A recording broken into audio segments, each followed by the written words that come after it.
Yesterday, Ghanaians went to the polls to elect assembly members and unit committee members. It was to take place in some 6,215 electoral areas across the 216 metropolitan municipal and district assemblies, except the case of Nkranza North and South in the Bono East region. Earlier in the day, the Electoral Commission rescheduled voting in some electoral areas in the Eastern and Ashanti regions too, over technical issues, they say.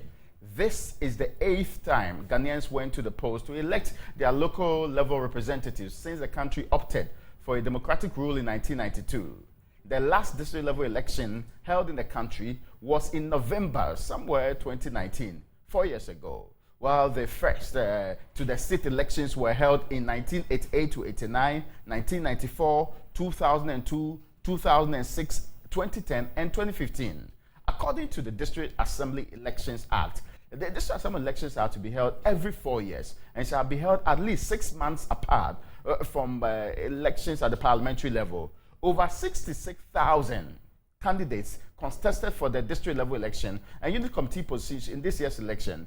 The EC's data indicates that we're looking at a total of 18,755 assembly member aspirants, and when it comes to unit committee, it's 47,502.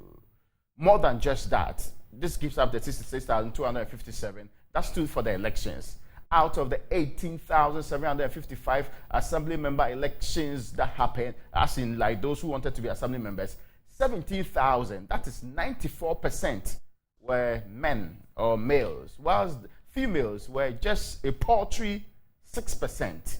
Also, out of the 47,502 unit committee aspirants, we are talking about 88% being men and just 11.6% being women. Forget about the fact that more than half of our population is actually made up of women anyway.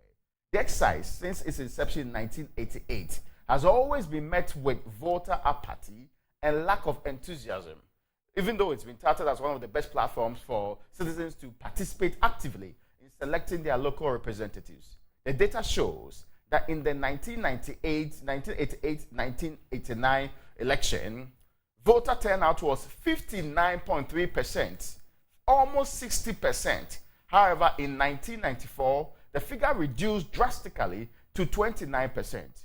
It jumped up again to 41% in 2002. Unfortunately, whatever measures that were put in place in 2002 to sustain this could not be sustained, as the numbers declined further in 2006. The voter turnout for the year was 33%. In 2010, it increased slightly to 35%, and again, decreasing to 30% in the year 2015. The low participation of women has also been one of the woes associated with this election.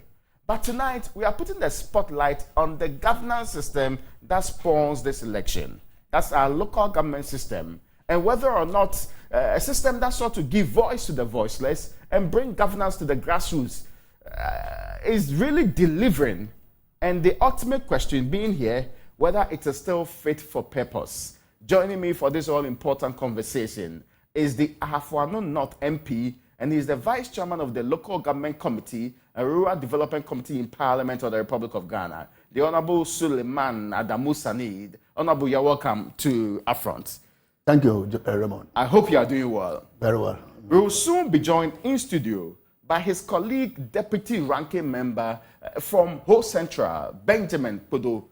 Gentlemen will have their say pretty soon. But I'm being joined by a woman who has been believing in this system, living it, and has been a member of the Assembly for a very long time. Dr. Victoria Esinam Asaofe. She is, during the day, a consultant clinical psychologist. Of course, but she's also an Assembly member and has been for Legon on 3 different occasions. Then later on, when Legon was expanded and it was broken into 3, she became the Assembly member for Westlands. For 4 consecutive times, Dr. Esinam Asaofe has been a member of the Assembly. Doc is joining us via Zoom on this conversation. But let me start first and foremost in studio with the Member of Parliament. Perhaps we will do so after this break.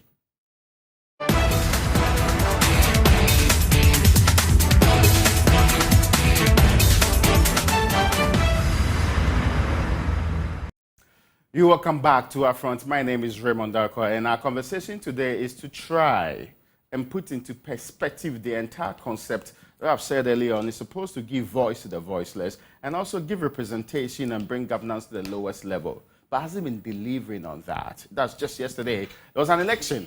We're not so sure about the actual figures, but as I've just illustrated earlier on, the numbers have not been encouraging. Since we hit almost 60% in the very first one in the 80s, we have not been quite doing well when it comes to delivering at that level.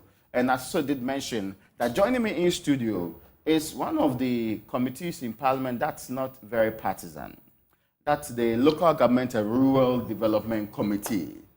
The Vice Chair is the Honorable Suleiman Adamu Sanid. He's in studio with his Vice Ranking Member, or they call it Deputy Ranking Member, the Member of Parliament for Whole Central, Benjamin Pudo. Honorable, you're welcome. Thank you.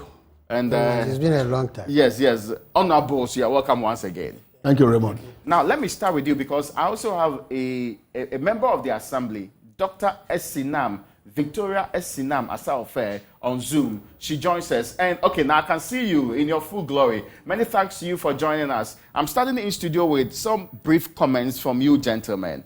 Yesterday, we held an election. The anecdotal evidence suggests that the numbers were not that great as people turn out to vote. Of course, in all fairness, I've not seen the actual figures suggesting turnout. But I want brief comments on your assessment of that election. Sections were postponed to tomorrow. That we know. There were also other issues that people have raised. But as members of a committee that predominantly cares about local government, what do you think? First, starting with Vice Chair. Yeah, Raymond, thanks for the opportunity. Yesterday, we monitored what was happening in the various constituencies from the perspective of EC and perspective of the media. And it was pretty clear that attendance was going to be low, judging from what was happening in the morning all through to the afternoon. And then when the EC even came out with a press release indicating that there were challenges in some particular constituencies, particularly Ashanti and the Eastern region, and they had to postpone some of the elections to tomorrow and to later dates. It was pretty clear that we were in challenging times. And from our side, we think it's a bit unfortunate, and it's actually going to affect the enthusiasm that we were all yearning to keep up for people to participate in the local assembly elections. Mm-hmm. Once we begin to have challenges with the electoral process, and people being frustrated, especially even those who have actually put themselves forward for elections, being frustrated with all the effort that they've made, all the expenditure that they've made. At the end of the day, elections had to be postponed for later date, and they have to go look for some funds to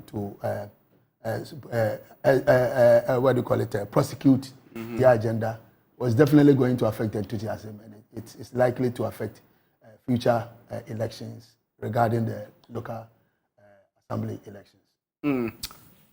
Deputy Ranking Member, your views on what happened yesterday? Well, the elections themselves were rather smooth. Unexpectedly, there was low turnout. There weren't any queues at the polling stations. I went in to vote, and at the time I arrived there was nobody in front of me. Oh, I see. So I just took it very smoothly, okay. Voted, and then left the place. But I was not particularly happy that they were not using indelible ink. Even though they said the biometric equipment was capable of detecting possibility of double voting. Yeah. Because it took a long time for me to get captured by the machine. So if a number of machines are having similar problems, then it will be difficult for the process to be smooth. So and then it can lend itself to frustration from the electoral officials, and they may decide that, oh, yeah, just go and vote and go. Such a thing is dangerous for our democracy. So we should revisit that decision. The no indelible ink matter. Yes. Okay. But as we have all agreed, interest in the assembly elections is normally very low for quite a number of reasons. People are not that keen becoming assembly members in some areas. That is why there was a discussion on your channel as to the caliber of people now going in for the assembly elections. You were citing Dr. Kwesi Doom and some other people in the past. Now, you see, the situation now is that people who you would expect to go for the assembly elections are shying away. One of the reasons I have discovered is that there is no remuneration for the assembly members. There's no remuneration. They go for meetings and they give them 50 cedis for sitting allowance, and that one too becomes a battle to get from there. The 50 cedi? Yes. Now, I'll come to a detailed conversation about this district assembly election. I'm just looking for some brief comments first. Yes. The other brief comment I want to make is that the assemblymen don't have any dedicated fund to go and carry out development projects. If they are not able to influence the chief executive or the MP to come to their aid, they are unable to do anything by themselves. Indeed, my interactions with them the last time I went for assembly meeting, they were even suggesting that just as MPs have a fund to work with, assembly members must also have some fund which they can be applying to do small development projects in their electoral areas. So these are some of the things which keep the interest in the election rather low. Let me bring in someone who's felt it, been there and done it for 4 good times consecutively. She's been a member of parliament for a prestigious area like the Lagos electoral area and subsequently Westlands electoral area. Dr. Asa Ofer, you're welcome once again. Thank you very much. I'm privileged. Yes, let me start by asking you. Of course, this time around, you didn't contest. You are basically hanging your boots at the assembly level. Is there a reason why you have no business or you are not interested in going into the election in the 5th time? Yes, I think so. I'll say simply that it's lack of motivation. I have passion for serving people, especially serving the less privileged and then the whole community. I'm a community person and mobilizing youth and community members, especially the young one, grooming them to come up. And the assembly gives me the platform to do that. And that was the reason I kept doing it. But as time went on, I realized that I have to be spending from my personal income continuously. Though it gives me fulfillment and motivation, it's kept draining my income. And then you don't have support from, as expected. And as the honorable member said, there's nothing really that you gain from the assembly that will measure up to the expenditure that you have to do in the community, in the work, in the line of work, especially if you want to do it well. If you just want to have the position and sit home and call yourself an honorable member, then it may be okay. But if you really want to work and want to touch life and serve, then you realize that you have to spend from your own personal resources, which if you don't have income that could be supporting that, then it's a huge challenge. And I can only say that what I've come to realize is that the district assembly membership was started as a voluntary work and is still being seen as such, that when you offer yourself to be an assembly member, to serve your community and your people, then you have carried a burden on yourself, and you have to use your personal resources to do that effectively and efficiently. Otherwise, you will just add into the numbers, and I don't want to do that. So I guess my resources have exhausted, so to say, and then I would like to, the people that have grown up and they are looking up to me, I think I have to put a foot forward so that they can also see, especially the young ones that are growing up and then looking up to me all these years. And as you said, for 17 years, I've been at this continuously. So people who were born 17 years ago grew up to see me in their community to be the only assembly member, the role model, the way leader and all that. And I must show something for that, to show leadership, to groom them, to support them, which I keep doing. They are going to school, support them to go to school, their vocational training. I mean, adding value to their lives. And if you don't have resources to mobilize your community, at the same time, mobilizing needs of the community members, the various populations from the communities or the electoral area. We have varied population. We're talking about the elderly who have their own needs. They are talking about women who have their own needs when it comes to, they are looking for economics and financial support. And then they are looking for number of things.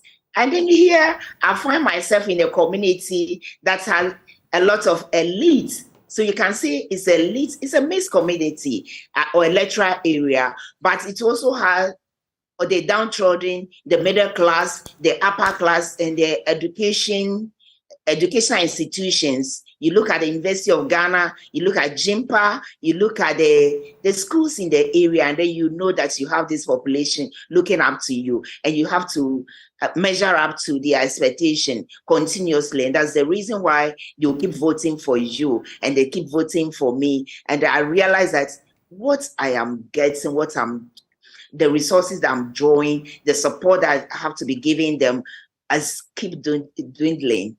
And so I have to also step my foot out and then encourage other younger ones to come on. So these are some of the reasons. I mean, you've done this for almost 18 good years. I mean, without any form of support or the kind of things in a place like Legon. Of course, later on when Legon, at the time, Legon was presumably the biggest electoral area in the country, right? Exactly. That's how come it was in 2019, it was split into 3 electoral areas because it was the largest. So it has not 2, but 3.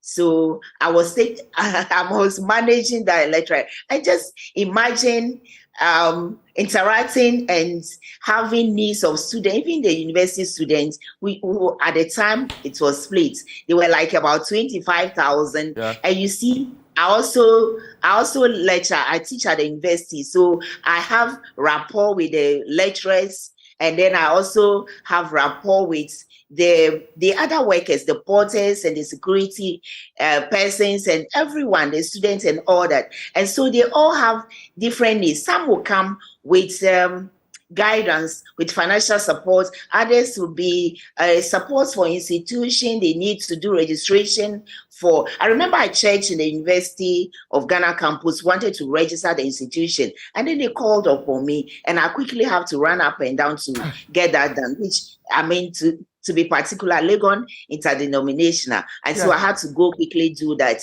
And then others, so they are calling upon you. And sometimes you don't go and because they voted for you, go to them and say, I need ABC to be able to perform this function. So you keep doing this because it also gives me joy. And I know the support base is very, very low. The assembly hasn't got a system to support or to even encourage and remunerate people who are really working hard. Generally, no. And then to select to see, oh, these people are working, and to even access to see what the assembly members are doing and in their various electoral areas, and how do we support them. The system, because there's nothing there for the assembly member to dwell on. So the assembly may not be able to have that support. If you are lucky enough, which I guess sometimes, is to have the community members who are well-to-do, when you tell them and they see what you are doing in the community, then they want to support here and there. But then that you cannot be going to the same people because they need that. You are not a mini DC. You are not a minor DC. Your job really does not involve you having to go and fix people's problems by paying for them. So if you, the lecturer, is tired of doing this job, which other grouping do you think are more likely to take up from you? And where are they likely to get a resource from? Well, it is a difficult task. And until we all as a nation recognize that the job or the work, the function of assembly member is important, and then it's part of the local governance and leadership, and they need that support, then we are going to have people turning their back to the job. And so we will have people who would like to put kiosk, who would like to fight over public toilets, who would like to claim aspects or something from the market to have resources to do something. Otherwise, we are not going to have that, quality of people, or even generally people who can really work, coming, showing forth and really taking up the task and doing it effectively and efficiently. So, if I'm stepping up, it's just that I feel that I've contributed my quota, and then I've got a number of people. My resources have gone into it a lot. I enjoyed it, but I have to move. The question I'm asking you now is based on your reflection in the last almost 18 years. Is the district or the local governance structure we have in place, is it fit for purpose? Is it delivering governance to the grassroots that it's supposed to do, from your own experience? I would say yes and no. Okay. Yes and no, because local governance, the structure is there, but is it functional as we expect? Is it efficient? Is it working effectively? I say no. I'll say no, and I'll say a big no. Why? Because we elect assembly members, and that is it. We elect unit committee members, and that is the end of it. Unit committee members, 5 in each electoral area. Oh, my screen is going off. Can you please hear me? No, I can hear you, but I can actually still come back to you if there's a need to do so. So we surely should come in studio to continue the conversation, but she's made a point. And perhaps those of you in Parliament, are you privy to this extremely challenging circumstance that even lecturers would have to use their personal resources if they want to deliver on the job? For somebody, and I recall, she was assembly member when I entered Legon. Okay. So, of course, for that period up till now, she's still doing the job. It's almost impractical for anybody to do this role properly, isn't it? Yeah, Raymond, you see, I think those of us within the local governance space, we need to agree on who should have the mandate to deliver, infrastructure and the social amenities at the local level, the communities. Because you see, we keep on bringing in so many actors. MPs have a portion of the common fund to do same. The MMDCs are mandated through the assemblies to also do same. Then now the issue of assembly members also trying to deliver, specifically in terms of infrastructure, to the people. So you see, we have too many players in there, so we don't have a focus. So now the action, if you listen to the Dr. Asaofe, she's advocating we look at how to get assembly members some resources. In fact, my colleague has been hammering on that we should have some portion of some sort of funds dedicated to the assembly members to take care of some of these needs. I see the question is that the moment you begin to dissipate the fund that is going down into different levels, then trust me, the kind of development that you want to see at the basic level wouldn't happen. But if you have one dedicated entity say the MMDCs are mandated to deliver development at the local level, infrastructure, social amenities in terms of toilets, in terms of boreholes, in terms of community centers and all that. Everybody knows that it's the DCE who must do this. Assembly member will only be a facilitator, will only go and lobby. But the assembly member is not expected to fund it, to look for money to fund it, or to determine that this community must have this, that community must have that. Once we have that conversation and we agree. But we said that about MPs. Yes. And yet we isolated a section and called it the MPs Common Fund. That is the point I'm coming to. So I'm saying that even the MPs Common Fund, he will bear with me that if you look at the volume of money, the amount of money that comes into our kitty, it's not that much. And it cannot do much. Look, if you take a typical MPs Common Fund, you have to put like almost 3 quarters or 4 quarters to build a 3-unit classroom block. So if you have to take you a whole year to accumulate that much just to build 3-unit classroom block for a community, he's a finance man. Maybe he will even put it better. To put up a 3-unit classroom block for a community. That means you are satisfying only one community with your common fund for a whole year. So for the 4 years, how many will you be able to do? 4 communities. Yes, barely 4 communities. Yes. And that is not bearing inflation not going up. And the money coming in at the right time. So you see, at the end of the day, within the 4 years, you will not be able to show much. So you will take on board that responsibility of delivering infrastructure, delivering development, but it will not come. So I think that we need to situate that conversation very well. We need to disintegrate the various issues and say that, look, assembly members, this is your role. MPs, this is your role. MMDCs, this is your role.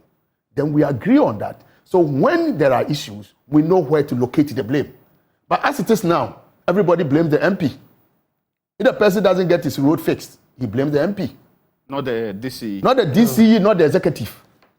That is how come you find MPs being chased from communities because their roads have not been fixed. Have you heard that any minister have been chased because the roads have not been fixed? They chase the MPs. Or DCEs. Or DCEs. It's the MPs. So the issue... Because you go to them to campaign. Very good. Because you go to them to campaign. One, you campaign for yourself. You campaign for your party. That's true. And therefore campaign for the presidential candidate. So you are the spokesperson of the presidential candidate as far as the people are concerned. So if they have any issues, you are the first person they come to. So I think we need to get the conversation well situated and agree on these things. Once we agree on these things, we'll be good to go. But you see, if you look at the local assembly elections, clearly the numbers are going down. I think people are getting fatigued. Even with elections, just going to vote, people are getting tired. Why? Yeah, because you see, people, when we started democracy, this dispensation, people were enthusiastic. Oh yeah, we have liberation, we've been liberated. We are now going to exercise our franchise. We decide who should be our leader and all that. So they were excited. And they do it consistently for some time. Now let's come to look at it. I'm in my community, I vote, I expect some political dividends to come through. The political dividends are not coming through in the level and the pace that the people wanted. So the moment is delaying, the people begin to ask themselves, is it worth going to queue up in the sun and voting? So those questions begin to come up. So I think that quickly those of us in the political space, we need to look at ways that will be able to deliver political dividends to our people as quickly as we can in order to assure them that the democracy that we are pursuing is democracy that actually delivers development. But if we are not able to do that quickly, I bet you, my brother, we will have this conversation every year in, every year out, and we'll be where we are because we need to find ways of delivering political dividends to our people quickly. Because now, wait and see, wait for your time. Nobody is ready for that. That's interesting. Yes, nobody is ready for that. And then the assemblies, unfortunately, in terms of when it comes to the spread of projects within a community area, districts or a municipality, sometimes you have challenges. Sometimes you have a situation where it's skewed to those who have the voice. Some communities can be very vociferous, so they will get what they want. And the ones that do not have people who can actually voice out for them, they tend to suffer. So the moment we have when this... you say voice out for them, are you talking about assembly members? Oh yeah, there are some assembly members who are not able to fight for their people. And there are some assembly members who also go in, and then whilst others are fighting to get certain things to their areas, they go in, they fight all right, but the areas do not possibly catch the eye or win the favor of the DCE. So when it comes to allocating projects, you find projects skewed to one side, some other side is not benefiting anything. So when it comes to the spread, once we are able to have the spread properly done, then everybody within that space who is an assembly member has something to show to his people that, yes, I went to the assembly for 4 years. This is what ABCD I've been able to lobby for my people. And then he will have something to stand on.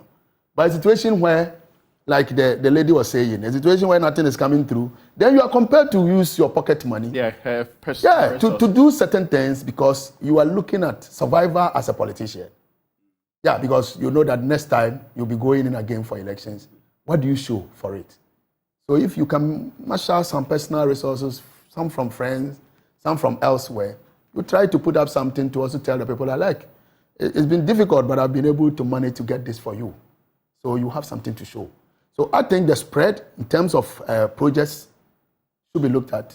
I think we need to have a conversation who should have the mandate for development. Is that not settled? That matter, Honorable Podo. I thought we all agreed that it is the job of the DCE to take care of a district. The job of the assembly members and the unit committee are basic aggregation units so that they will be able to come to the assembly and come and say that in my area, 15 problems are there. So let's look at them and how we can resolve them. How come it's almost the case that you members of parliament and now assembly members are actively involved in delivering on the goals of development in these areas? I listened to discussions prior to these assembly elections, and I think the EC people were even telling voters that come out and vote to elect your assembly member. Yeah. And if there is any development problem in your area, go to your assemblyman. Wow. In fact, that's what everybody tends to believe now. So the assemblyman has taken it upon himself to be acting as a development agent, just as the MP has also taken it upon himself to be doing so. So there are development needs at every level of the governance structure. There are. So if you are an assemblyman, how are you able to bring something, maybe a borehole, maybe lobby for a school to, your electoral area, and a host of other things. So you see, the assemblymen also think that they should do something, and they go and campaign on that basis. In fact, I can tell you that some assemblymen in my constituency campaigned on the platform that they were able to bring a number of students from their electoral area to me to fund their education. You see, so is that right or wrong? Oh, because I've been doing it. Okay. I've been doing it. They facilitated it. So they facilitated. They brought the names to me that this person is from my electoral area. He's in this school. Can you help to support him? Mm-hmm. And then we've done things like boreholes, building of classrooms. Okay. They lobby. So the lobbying starts from that level through to MP. And even the DCE, the chief executive, whom we believe is the development agent, also has to lobby upwards. He has to lobby from the roads ministry, the education ministry, if possible, even the presidency, to get development into their areas. As many areas as they can contact to get funding for specific projects, so they will do. Why is that supposed to be the case? And I'm driven into the crux of this particular conversation when, indeed, we have made provisions for assemblies to get money. You see, somebody must trigger the idea of development or the need for a particular development project to take place in a particular area. Somebody must trigger it. You see? So the assemblyman is useful in that context. It rises up to the chief executive, to the MP, and to the roads ministry, the Ministry of Education, Grade Fund, and all that. So somebody must trigger the need for a development project. I get you. Now, I want us to move the conversation in this direction. Funding the assembly. We made laws, specifically constitutional provisions, to try and make sure that the assemblies are properly funded. You, for example, has gone to court on this matter in times past. You have not only gone to court. Recently, I heard you threatening everybody in this country, including the finance minister, that you're going back to court to actually insist on some wrongs being righted. Exactly what's the problem? The problem is that the Ministry of Finance is the biggest enemy to the District Assembly's Common Fund. It does not want to go by the rules. First, the constitutional provision, which you have alluded to. They don't want to respect the constitutional provisions. Then, when they were not doing this, they kept... Parliament enacted a number of laws which excluded certain revenue streams from being applied to the District Assembly's Common Fund. And they even went ahead to cap the District Assembly's Common Fund under the earmarked funds capping and realignment law. So when I went to court with my colleague, Koshiga, and the Supreme Court delivered its judgment, they are still finding some trickish ways to avoid full implementations of the court ruling. For instance, let me quickly mention them. Number one, the Constitution says pay these monies due to this Assembly's Common Fund on a quarterly basis. I have the Constitution here. You can refer to section Article 252, 2 and 3. It said the money should be paid on a quarterly basis. Now, how does this operate? At the end of the quarter, the Ministry of Finance informs or writes officially to Common Fund that these are the revenue streams we've earned for this quarter, January, February, March. That's the first quarter. So this is the amount we have earned. And therefore, this is your portion due you. But they don't do that on time, such that the quarters have accumulated and large sums are being owed to the Common Fund. As we are sitting here now, over 4 billion is being owed to this Assembly's Common Fund. Okay. You see, over 4 billion. Now, they don't declare the amount due to the Common Fund on time, and they don't release it on time. Those are the problems. You're getting the picture. Oh, I get you. So if they don't declare, you don't know the amount that's owed to it. Exactly. Exactly. For instance, this year, the declaration of the earnings for the first quarter was done on 13th October 2023.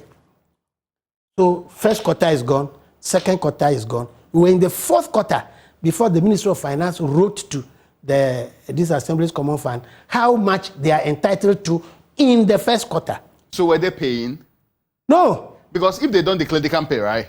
Exactly so. Okay. So they were not paying. In fact, what the small monies that they gave earlier in the year were in respect of 2022 arrears. You see? So they are not paying. Otherwise, why would they be owing over 4 billion if they are paying according to the constitutional provision? Then the next major problem is that they have excluded certain incomes in determining the total revenue from which the minimum amount should be given to the Disassembly's Common Fund. That's 5%. Okay. Yes. They have excluded, for instance, they have excluded mineral royalties. They are keeping the money aside since 2020, after the ruling in 2019. They have kept mineral royalties to the center without including it in the amount from which Common Fund amounts are calculated. Okay. They have kept it away. Which invariably will reduce the amount of money that will be going. Exactly. So, it's a rate of a particular pot. So if the pot is small, then the rate will also bring out a smaller figure. So technically, they are still capping it surreptitiously. That is what they are doing. So I've cited mineral royalties. The oil revenue, petroleum funds, according to the ruling of the Supreme Court, the only portion of the oil money that will not be distributed annually are Stabilization Fund and Heritage Fund. But these people have gone beyond that. They have excluded company income tax. They have excluded the royalties. They have excluded as in different forms of oil revenue. Oil revenue. Yes, they have. That's supposed to be part of the. That's supposed to be the total revenue. They have excluded quite a chunk of it, and the worst of it all is that money given to GRA as an agency of state to carry out its duties is also excluded from the total revenue. Meanwhile, GRA is also just Ghana Revenue Authority. It's just an agency of government. Ministries, departments, and agencies. It's also an agency. Then you take the money you have given to them out of the total revenue before you begin to calculate. There is no concept of net total revenue. Okay. The law is very, very clear. In fact, the Supreme Court ruled that mineral royalties, non-tax revenues must be part of total revenue from which the amount due to Common Fund will be calculated. But they have completely decided on what to do just to cap the amount that will be due to the DACF. You are an NDC MP. Let me ask the Vice Chair whether or not these claims have any truth in it at all. Oh, I will not be able to dispute it, because this is something that he's been talking about, and it's something that we've not challenged so far. Nobody has challenged the ruling that you had. Nobody has challenged it. And I want to just add that even the 5%, because if you look at the Constitution, it talks about at least 5%. So it's the least. That should have been given. That should have been given. But we've been operating with 5%. And when you look at the nominal figures, and that is where you should be interested in. Okay. We shouldn't just be looking at the percentages. Even the nominal figures, if you look at the nominal figures and you look at what is being given to the assemblies, it's very difficult to have any meaningful development with those funds.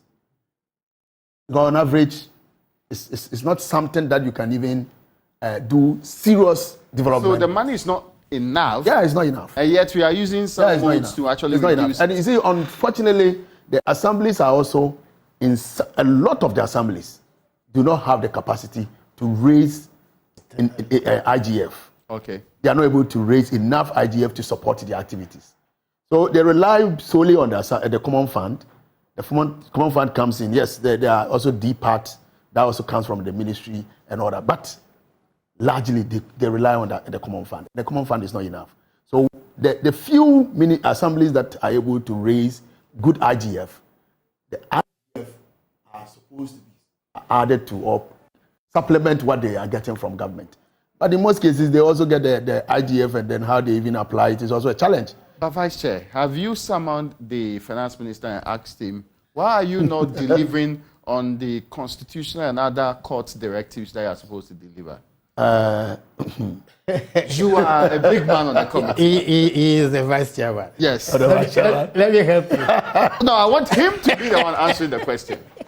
We've tried to have a number of occasions to have an engagement with the minister to discuss some of these matters. Because most of the MPs, when they have issues in terms of local governance, they come to us. Yeah. So we've tried to have an engagement with him, but it's not been fruitful. We've not been able to materialize. So we've not been able to have that discussion.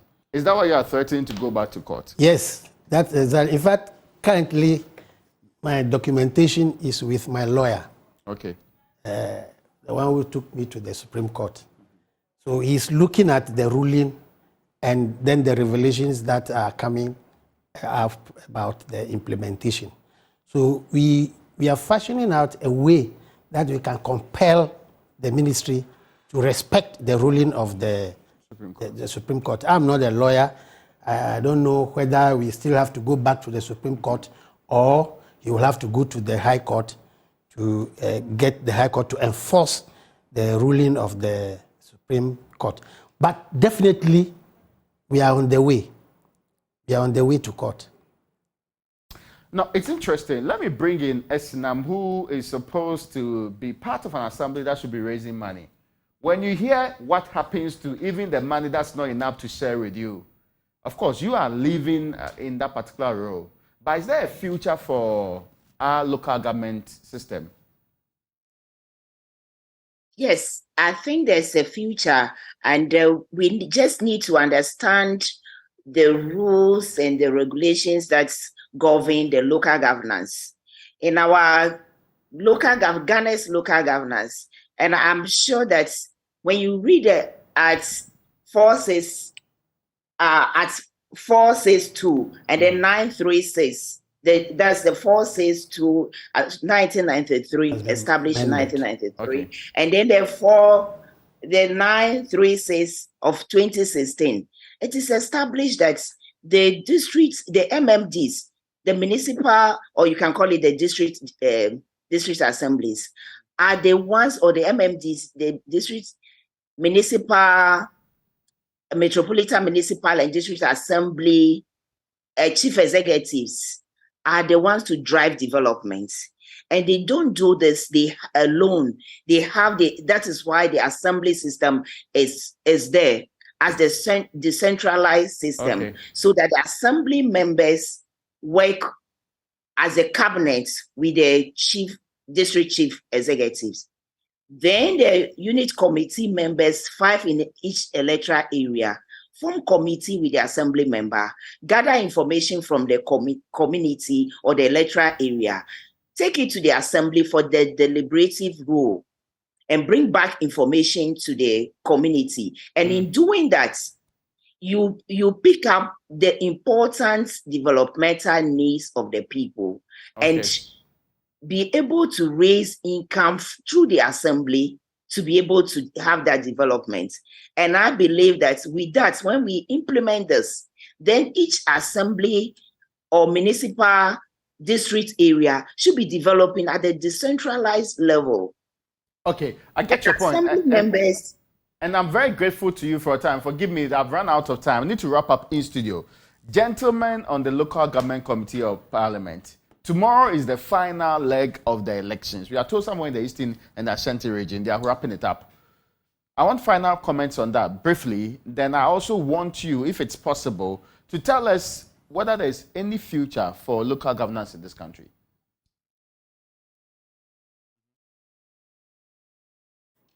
That we will not have the issues that disrupted the elections a few days ago. So that our people will go out there and will not be frustrated once again. So I will urge the Electoral Commission to put their house in order. Get everything ready, truly ready, so that when the people go out there to vote, they will not be frustrated. Are you interested in probing what happened yesterday? I don't know whether we have the money to do that. It's not within our remit. Okay. Possibly. But as Parliament? As Parliament, yeah, Parliament can decide to go into that, probe and find out what actually happened. Okay. And then the future.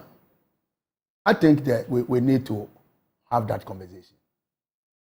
Because I strongly believe that some of the structures, we need, for instance, if you take the unit committee, I have been in Parliament, I've been interacting with my communities and all that. I really don't see their role. Unit committee? Yeah, I really don't see their role. Do you agree? And he will bear me out. You don't see do their you role. agree? And you see, Raymond, one thing I've come to realize is that now most Ghanaians, if you want to deploy them, they want to see some remuneration. Something must push them to do that. Okay. Like the lady was talking about, some motivation. Yeah. Now, the assembly members are already a burden on us, and we don't even know how to even motivate them. How much more unit committee? Then the unit committee, you have about 6-7 people down there. Five. Okay. And now... I get your point. Yeah. So for me, I don't think we should just have structures in name. It should be structures of substance. Honorable, 1 minute. Wrapping up for me. I think that the assemblies have a future. Okay. We are the ones who will make them function properly. It's happening in other jurisdictions. Why not ours? You go to London, the London Borough, you see that a lot of work goes on there. So even because of what the assembly does, the local government authority does over there, there is keen interest in those elections. In those elections. So I think that we are the people who can make the assemblies function properly. But I think that they have a future. The structures are very well laid out, if only we can make them function. And this issue about motivation, the madam was complaining. Under 30 seconds, yes. Yes. I was saying that if we have 6,300 assemblymen countrywide, and we give everyone 200 cedis pocket allowance in a month, that will add up to 15,120,000 a year. And even if we make it 500, it will be 37,800,000. Can't this country afford that? I get your point. So as to raise their interest in the work at the assembly level. I'm grateful to you for your time, gentlemen. I have one North MP and also the Vice Chair of the Local Government and Rural Development Committee. He was here with the Deputy Ranking Member in the whole Central MP, Benjamin Kodo. Honorable Suleiman Adamusani, thank you so much. And also to you, Esina myself, thank you so much for joining today's Upfront. Thank you.